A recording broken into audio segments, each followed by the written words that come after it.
টাঙ্গাইলের মধুপুরে কুড়ালিয়া এলাকায় কেরামত আলী নামে এক বৃদ্ধকে কুপিয়ে গুরুতর জখম করেছে কিশোর গ্যাংয়ের সদস্যরা। মোটরসাইকেলে সাইলেন্সার ফাটিয়ে উচ্চস্বরে চালানোর প্রতিবাদ করায় কুপিয়ে জখম, লুটপাট ও দোকান ভাঙচুর করে। শনিবার সন্ধ্যায় মধুপুর উপজেলার কুড়ালিয়া এলাকায় এই ঘটনা ঘটে। আহত কেরামত আলী একই এলাকার মৃত হেকমত আলীর ছেলে। এই ঘটনায় কুড়ালিয়া গ্রামের লুৎফর রহমানের ছেলে জসিমউদ্দিন, কুঠুর ছেলে বাবু, খোরশেদ আলীর ছেলে মুন্না, মারুফ সহ 15 জন স্থানীয় কিশোর গ্যাংয়ের সদস্য রয়েছে বলে জানা গেছে।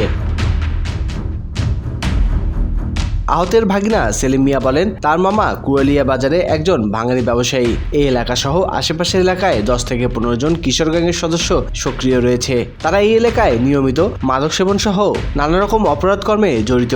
তাদের ভয়ে কেউ মুখ খোলার সাহস পায় না। ওই কিশোর অপরাধীরা মোটরসাইকেলে সাইলেন্সার ফাটিয়ে উচ্চস্বরে চালাতো। সন্ধ্যায় তার মামা প্রতিবাদ করে। এতে করে জসিম ক্ষিপ্ত হয়ে দলবল ডেকে নিয়ে এসে তার মামাকে কুপিয়ে মারাত্মকভাবে মাথা ফাটিয়ে রক্তাক্ত করে দোকান লুটপাট করে। এই সাইডে বাড়ি আপনার জসিম নামের একটা ছেলে সাইলেন্সার কাটা মোটরসাইকেল নিয়ে দিক দিয়ে রেগুলার যাতায়াত করে। পিক আপ টান দেওয়া মনে করেন যে এরকম একটা আওয়াজ হয়, আমার দোকানপাট করা মনে করেন খুব একটা সমস্যা হয়ে যায়। তার জন্য ঘুমের থেকে কিছু কিছু সময় মনে হয় বাচ্চা বলো আমার কাইপে ওঠে, ডরে ওঠে ভয়াতে। তার জন্য ডাক দিয়ে জিজ্ঞাসা করছি যে তুই এইভাবে গাড়ি চালাস না চালাই তুই এইভাবে ধীরস্থির ঢুকে চালাবি।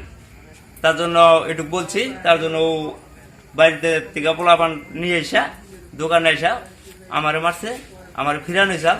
হ্যাঁ বাইরে মনে করেন যে দাওটা অর্থপাতি নিয়ে ইয়া দাও বাকি নিয়ে ইয়া মনে করেন যে হ্যাঁ একটা কোপ দিছে। আমি এটা অনেক মাছ দুই করছে, দোকান লুটপাট করে যে টাকা পয়সা ছিল টাকা পয়সা লয়ে গেছে। প্রতিদিন এইভাবে মোটর সাইকেলের শব্দ করে দিক দিয়ে যায় আসে, পরে লোকজনে বাধা দিলে পরে বকাবাজ্য করে। আজকে যে এইভাবে বলে কোপাইছে, এটা সুস্থ বিচার চাই। যাতায়াত করার এক পরিপ্রেক্ষিতে আমাদের ভাতিজা নাদিম তাকে ডাক দেওয়ার বলে যে তুমি কেন বিকট শব্দে এভাবে চালাইতেছো।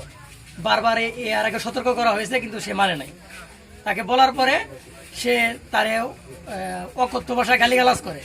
এটার জন্য প্রতিবাদ করার জন্য আমার নানা আগে যায়, তুমি ওরা এই করে কেন, এটা তো সবার জন্যই সমস্যা। কিন্তু সেটা না মনে হয়, তাকেও গালিগালাজ করে। এক পর্যায়ে ইলিয়াস ভাই যাইয়া এটার মীমাংসা করে তারে পাঠাই দেয়। সে যাইয়া কিছু সন্ত্রাসী নিয়ে আসা আবার সেই ইলিয়াসের দোকানে হামলা চালায় এবং তার সাথে কিছু দেশীয় অস্ত্র নিয়ে আসে। দেশীয় অস্ত্রের এলোপাতারিতে কূপের কারণে আমাদের এক চাচার মাথায় আঘাত পায়। তাকে দোকানে পড়ে থাকতে দেখে স্থানীয়দের সহায়তায় তাকে মধুপুর উপজেলা স্বাস্থ্য কমপ্লেক্সে নিলে কর্তব্যরত চিকিৎসক তাকে উন্নত চিকিৎসার জন্য ময়মনসিংহ মেডিকেল কলেজ হাসপাতালে রেফার করে।